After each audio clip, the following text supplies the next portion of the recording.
I'm starting this episode off a little bit differently because although this is a podcast all about games, it doesn't mean there aren't some serious topics to cover. This is one of those weeks as we're talking all about Extra Life, a charity designed by gamers for gamers to give back to children with illnesses that sometimes make it hard to do things that children should be able to do, such as play the games like the ones that we love. If you want to learn more about how you can help out, or how this all started because of a little girl in Orange, Texas, then it's time for some Eldritch history. Today, Extra Life is a program of Children's Miracle Network hospitals. They have partnerships with corporations such as Twitch, Rooster Teeth, Humble Bundle, Wizards of the Coast, Nace Star League, and Playfly Esports. Over 100,000 gamers have contributed their time, and over $100 million has been raised. But all of this started with an incredible young woman named Tori. I'll have a link in the show notes to a video that has her family, some people who knew her talking about her doing a far better job than I could ever hope to, but I will do my best to tell her story and do it justice. Victoria Tori Enman was described as fearless. Her mom said she wasn't afraid of heights. She wasn't afraid of really anything. She was a cheerleader, specifically a flyer. But at just 11 and a half years old, she was diagnosed with leukemia. But even in the face of that, nothing would keep her down. She still cheered when she was incredibly sick. She spent her time in the hospital trying to make the other kids feel better. And when she was first diagnosed, the doctors proposed a treatment, which was 2.5 years of chemo. But at that point, with the type of cancer that she had, with the kind of treatment they were going to do, there was an 80% cure rate. The doctor made a very big point of cure rate, gone forever. But at the end of that 2.5 years, Tori relapsed. She then needed to have a bone marrow transplant. But after all that, she relapsed again. Now, at this point, Tori had to be in the hospital for a long time. She had never given up hope. Despite everything, she had decided that she was still going to fight, which there's a lot of different, completely valid reactions to having such news, such diagnoses, especially at such a young age. But Tori was a fighter. She was fearless. But she was also a kid in the hospital for a long time. She was bored. So a friend that her and her family had met during a charity event at the hospital, Jeremy Doc Adams, who was a gamer, and we'll talk more about him in a bit. But he asked if she liked playing video games. She said, yeah, she loved them. So he reached out to people that he knew to try and get some games for Tori to play in the hospital, and they got boxes and boxes of games. Too much for Tori to play all by herself, so she went around and give them out to other kids who were also bored in the hospital, which I think says a lot about who she was. But sadly, at the beginning of 2008, Tori passed away. And it was that same year, the doc decided that doing the occasional charity drive wasn't enough, that giving back was what he needed to do. That same year, 2008, he formed Extra Life. It was his way of honoring Tori, of honoring his friend, who was always fearless and caring and generous. To explain a little bit about how Doc was able to start up the charity, we got to rewind a little bit. Jeremy Doc Adams also founded the Sarcastic Gamer video gaming blog, podcast, and community, basically. He gained popularity with some parodies of gaming news and events, things like making fun of the Microsoft Surface or the Wii Fit. And this Sarcastic Gamer website grew out an extension of that. The articles on the site leaned into that sarcastic ethos, and it was known for its satirical articles and parodies, though it did go on to have reviews, news, opinion pieces, and rants. And it was this Sarcastic Gamer community that Doc had called when Tori was bored in the hospital, and they're the ones who started sending all these games out. And once she passed, Doc decided to make this a more permanent thing and founded the Extra Life charity. At first, it was specifically an effort to raise money for pediatric cancer. In that first year, 2008, October 16th, over 1,600 participants played video games for 24 hours. The participants collected money from their sponsors, who gave money per hour played. Some sponsors, even if they just paid $1 per hour, and it was effectively donating $24 to the cause. And all that money, over $100,000, all went to the Texas Children's Cancer Center, the place where Tori had been. And Extra Life has just grown since then. 2 years later, in 2010, Extra Life became a fundraising program of Children's Miracle Network hospitals. And they raise money year-round to help change kids' health to change the future. The donations go to member children's hospitals, specified by the participants who are raising money. You get to choose which hospital you support. And all these funds go to critical life-saving treatments, healthcare services, innovative research, vital pediatric medical equipment, and child life services. And Children's Miracle Network Hospitals has 170 member hospitals that provide 32 million treatments each year to kids across the U.S. and Canada. As I mentioned, the donations stay local. The year after officially becoming part of Children's, 2011 is when Extra Life hit the $1 million mark funds raised. In 2014, they had over 100,000 participants, what they call heroes. And last year, 2021, they hit the $100 million mark raised since the inception of the charity. In that time, they've partnered with corporations such as Twitch, Rooster Teeth, Humble Bundle, and Wizards of the Coast to help spread word and raise more funds to help more kids in need. Now, before I get into the different programs that they have, the various events that they hold, or different ways that these partners have contributed to help raise funds, I want to explain a little bit about why this charity is meaningful to me specifically, beyond just being a gamer in this charity specifically being geared towards people like us. When we were growing up, my sister was in and out of the hospital a lot, often the Children's Hospital in Chicago near where we lived. She doesn't have cancer, but she does have a genetic disorder that is incredibly harmful. But you wouldn't guess that by knowing my sister. She, much like Tori, never let the illness take control or get the best of her. I never saw it get her down. In our family, going to the hospital during Christmases a lot, it just became a normal thing. I don't even remember when I learned that it was so dangerous. But I do remember when I was fairly young, maybe a teenager, but I doubt it, looking up and seeing that the expected lifespan for somebody with what my sister has was right around 30, about how old I am now.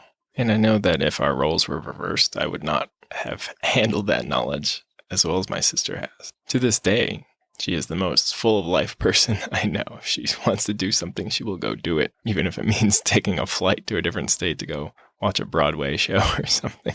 While at the same time, she's always willing and trying to be there for her friends. And I also know part of the reason that she's still able to do that to this day is because of places like Children, because of charities like Extra Life. Looking it up for this podcast, before the 1950s, people with what she's got didn't make it past 5. And in my lifetime, that life expectancy of 30 has nearly doubled because of new medicines, because of new research that's been able to be funded because of people giving back, like my sister loves to do, like Tori loved to, like what Extra Life is all about.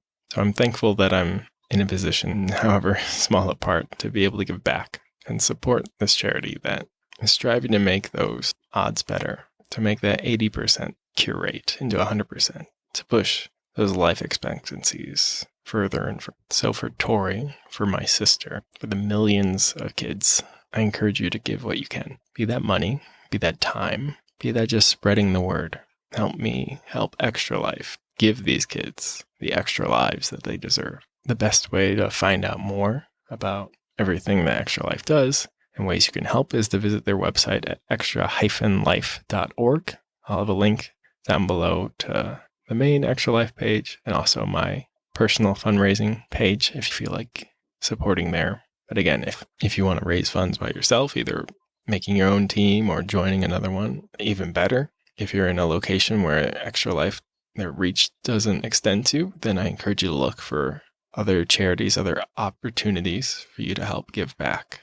This episode definitely got a little heavier than I expected it to, but now let's go to some fun stuff, the games. Because that's what Extra Life was built around, for gamers to game, to help out. So as I mentioned in that first year, Extra Life was all about this 24-hour gaming marathon where you'd play and people would help contribute. And some people still do that to this day. But now it's very much more of a, you can shape your own way to help out and play. And people play video games, esports, tabletop games, lawn sports, whatever. You can live stream or get together in person. However, you're able to do something, making a podcast about it. But there are a couple of specific events that they hold, even though they raise funds all year long. The current one, which is happening right now, if you're listening to this episode the weekend it's released, is the Tabletop Appreciation Weekend from August 19th through the 21st of 2022. So again, right now, people will be streaming games. I'll try to set something up. I'll put something in the beginning and end of the episode if that works out. I don't really have a good setup for tabletop, but I might be able to stream a video game or something. But there's also the Extra Life Game Day, which this year is happening on Saturday, November 5th, 2022, again. And this is a day that a lot of people will do that 24-hour gaming marathon, play all day long. But here, let me just read their article about it. Play games, change kids' health. Since 2008, tens of thousands of gamers have united to playing games, changing kids' health, and changing the future.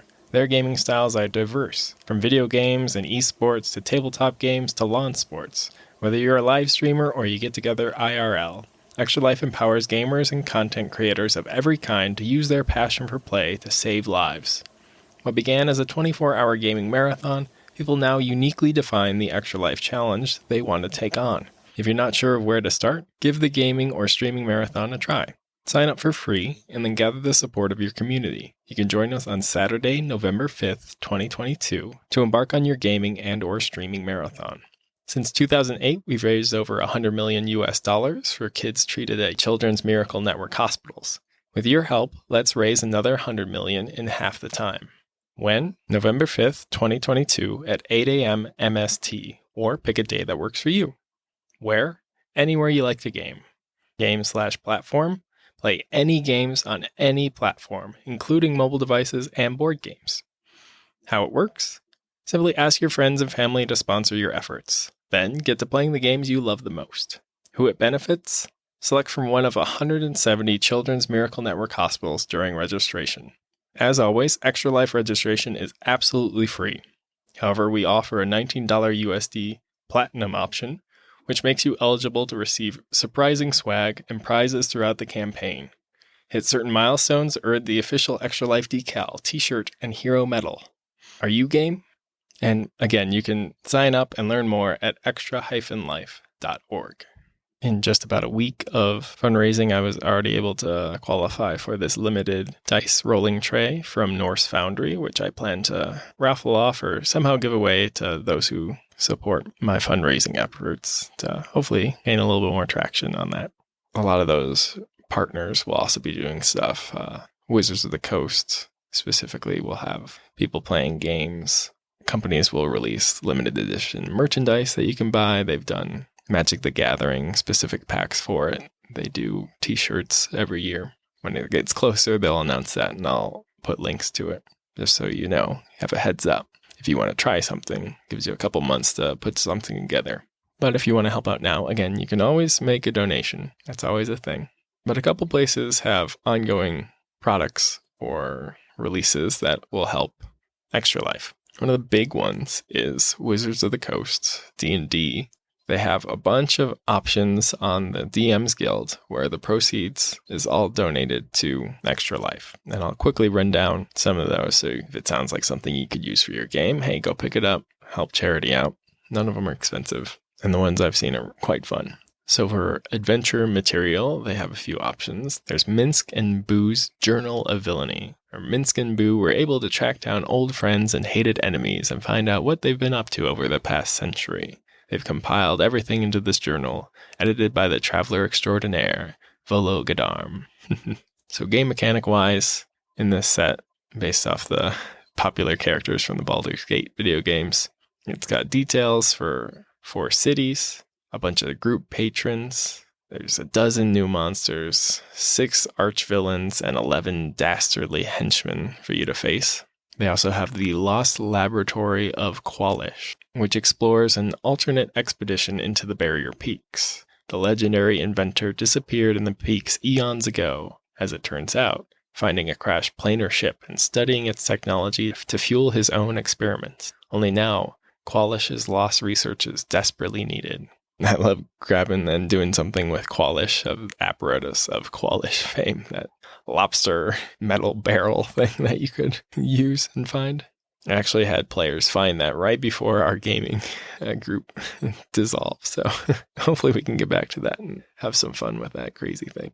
Talking about going back to older stuff, they have Infernal Machine Rebuild, where a fallen clock tower holds components from an ancient artifact. Upon discovery of the components, competing agents look to launch expeditions to uncover additional components scattered across distant places and times. A D&D adventure in search of completing the infernal machine of Lum the Mad. Lum the Mad is an old character from Greyhawk lore. And during this adventure, you can also travel to the Tomb of Horrors while it's still under construction. So it definitely sounds like a wild ride to go on this one. There's also the Lost Kenku, described as finding a lost companion is difficult at the best of times. Finding a Kenku thief lost in the jungles of Cholt. Let us just say that is not a task for the inexperienced. You'll notice a lot of these are tied in full releases that happened around the same time. There's also some that have extra character information, specifically races that you could play as that you normally can't. These include the Tortle package, Lokatha Rising, and One Grung Above, allowing you to play as Tortles, Lokathas, and Grungs, respectively. The Tortle package is really fun. I played through that one. We had a group of 4 people who were basically the Teenage Mutant Ninja Turtles. I unfortunately squished Mikey in a trap, but it was a really fun adventure. There's also a fun monster-specific one that's with an incredibly long name. Mordenkainen's Fiendish Folio, Volume 1, Monsters Malevolent and Benign. So this is chock full of monsters, and it's all updates from the Fiend Folio of 1st edition, Advanced Dungeons & Dragons. They have stats for the Assassin Bug, Blindheim, Crabfolk, Dire Corby, Eye of Fear and Flame, the Forlaren, a Fog Giant, Germlane, Karga, Kilmolis, Might, Needlefolk, Needle Lord, Norker, War Leader, Screaming Devilkin, Yugorl, and Zill. So if you want some old school monsters, updated the 5th edition, that's a really cool one. And then they have a few that are geared towards families or kids. They deal with Muck the Goblin. First one is Adventure with Muck. Then they followed it up with Muck's Guide to Everything He Learned from Tasha.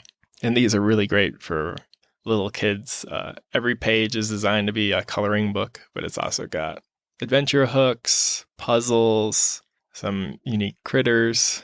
And it's branded as also kind of an activity book too. So these are really cool for the little ones out there, which is great for Extra Life especially.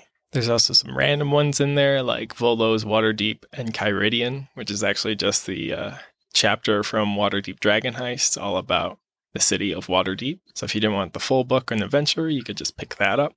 There's the Infernal font you could pick up that they developed with Descent into Avernus. They allow you to use it for your home games, or if you like to publish stuff on the DM's Guild, you can use it in those products if you pick it up here. Pretty cool. And then there's the Domains of Delight, which is described as this accessory helps you create domains of delight and the archfey who rule them. Building on the information about the Feywild that appears in the Dungeon Master's Guide, the ideas, tips, and tables in this chapter are meant to spark your imagination, use what excites and intrigues you, discard what doesn't, and make up the rest. This one was really cool. I checked it out after Wild Beyond the Witchlight came out, and there's some cool stuff in there, definitely. There's like this whole example domain with this creepy spider archfey. That's really cool. Then, as I mentioned earlier, the game day in November is usually when they release more of these. They'll have certain members of the team will have their own pages that you can get exclusive other stuff. I've seen them do stuff for Adventurers Leagues. You get certificates or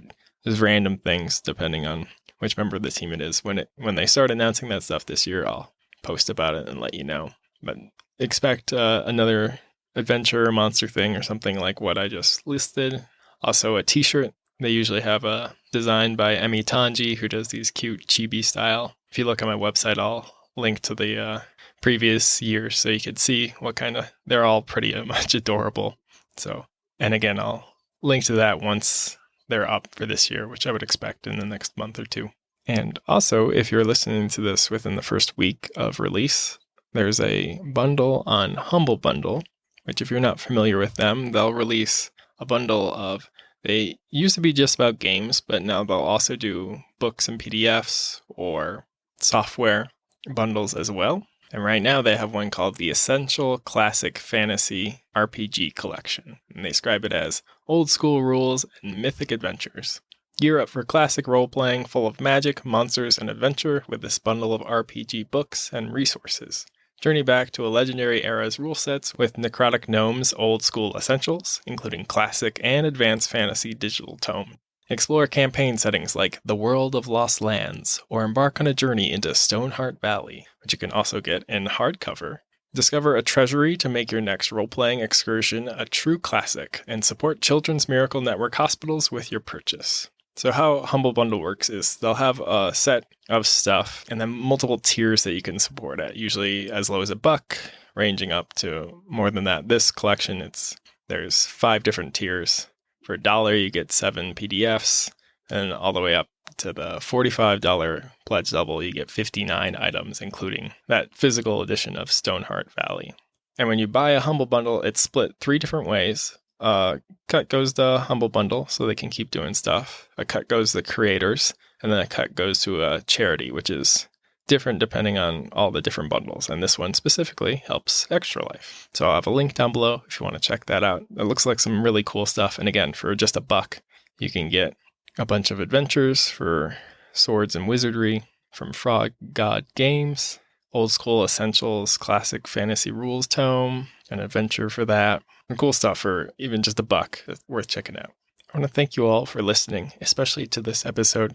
I know it wasn't quite as all fun and games as some of the other ones are, but I really see Extra Life as something that can make a difference, that does make a difference, and has been for a while now. And I really, really encourage you to just take a look, see if it speaks to you, see if you could donate whatever you can, money, time, energy, even just sharing links to the program or people's fundraising efforts means a lot. But this has been Eldritch History. My name is Jacob Tomlinson Korst. As always, thank you. Thank you very much for listening. And until next time, may you always make your saving throw, especially when it comes to helping kids with an extra life.